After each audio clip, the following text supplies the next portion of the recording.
Assalamualaikum warahmatullahi wabarakatuh. Kembali lagi dengan saya Herlina dengan NIM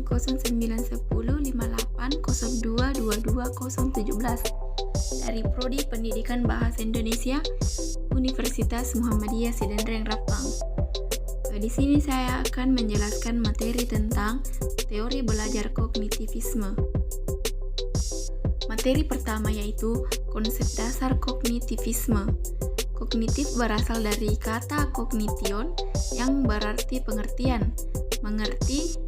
Istilah kognitif secara umum sekarang digunakan sebagai salah satu ranah kaitannya dengan manusia yang mencakup semua bentuk pengenalan yang meliputi perilaku mental yang berhubungan dengan masalah pemahaman, memperhatikan, memberikan, menyangka, pertimbangan, pengolahan informasi, pemecahan masalah, membayangkan, memperkirakan, berpikir, dan keyakinan.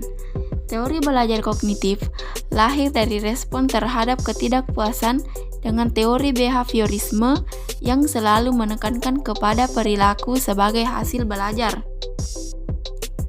Teori ini mementingkan proses belajar daripada hasil belajar. Teori belajar kognitivisme sebagai teori yang menekankan kepada proses berpikir, beranggapan bahwa perilaku tercipta dari persepsi dan pemahaman seseorang akan keadaan dalam pembelajaran yang diikuti, sehingga teori belajar ini dikenal juga dengan sebutan model perseptual. Suyono dan Haryanto 2014-75 mengemukakan dua pemikiran pokok dari kognitivisme adalah teori pemrosesan informasi dan teori skema.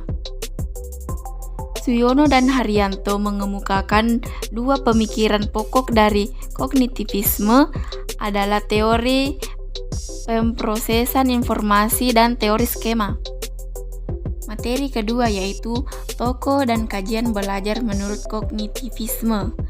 Menurut Jeremy S. Brunner adalah seorang ahli psikolog kognitif yang memberi dorongan agar pendidikan memberi perhatian pada pentingnya pengembangan kognitif. Menurut Brunner, anak harus belajar aktif dalam kelas. Anak harapannya belajar dengan menemukan discovery learning. Pada dasarnya, belajar merupakan proses kognitif yang terjadi dalam diri seseorang. Menurut David V. Ausubel adalah dua jenis belajar.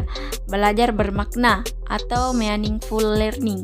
Belajar bermakna adalah suatu proses belajar di mana informasi baru dihubungkan dengan struktur pengertian yang sudah dipunyai seseorang yang sedang belajar. Sedangkan belajar menghafal atau rote learning. Belajar menghafal adalah peserta didik berusaha menerima dan menguasai bahan yang diberikan oleh guru atau yang dibaca tanpa makna.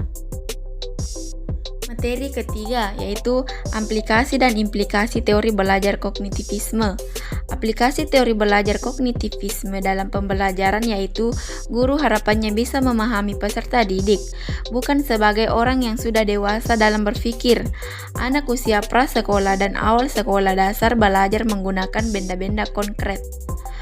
Keaktifan peserta didik sangat dipentingkan. Guru menyusun materi dengan menggunakan pola atau logika tertentu dari sederhana sampai ke kompleks. Guru menciptakan pembelajaran yang bermakna, memperhatikan perbedaan antar peserta didik atau mencapai keberhasilan. Prinsip kognitivisme banyak dipakai di dunia pendidikan, khususnya terlihat pada perancangan suatu sistem instruksional. Prinsip-prinsip tersebut antara lain: 1. Pembelajaran lebih mampu mengingat dan memahami sesuatu apabila pelajaran tersebut disusun berdasarkan pola dan logika tertentu. Kedua, penyusunan materi belajar harus dari sederhana ke kompleks. Ketiga, belajar dengan memahami akan jauh lebih baik daripada dengan hanya menghafal tanpa pengertian penyajian. Konsekuensinya, proses pembelajaran harus lebih memberi ruang yang luas agar peserta didik mengembangkan kualitas intelektualnya. Materi keempat yaitu kelebihan dan kekurangan teori belajar kognitivisme. Teori belajar kognitivisme lebih dekat kepada psikologi daripada teori belajar. sehingga aplikasinya dapat dalam proses belajar mengajar tidaklah mudah. Selain itu, sukar dipraktekkan secara murni sebab seringkali tidak mungkin memahami struktur kognitif yang ada dalam benak setiap peserta didik. Hakikatnya, teori kognitif adalah sebuah teori pembelajaran yang cenderung melakukan praktek yang mengarah pada kualitas intelektual peserta didik.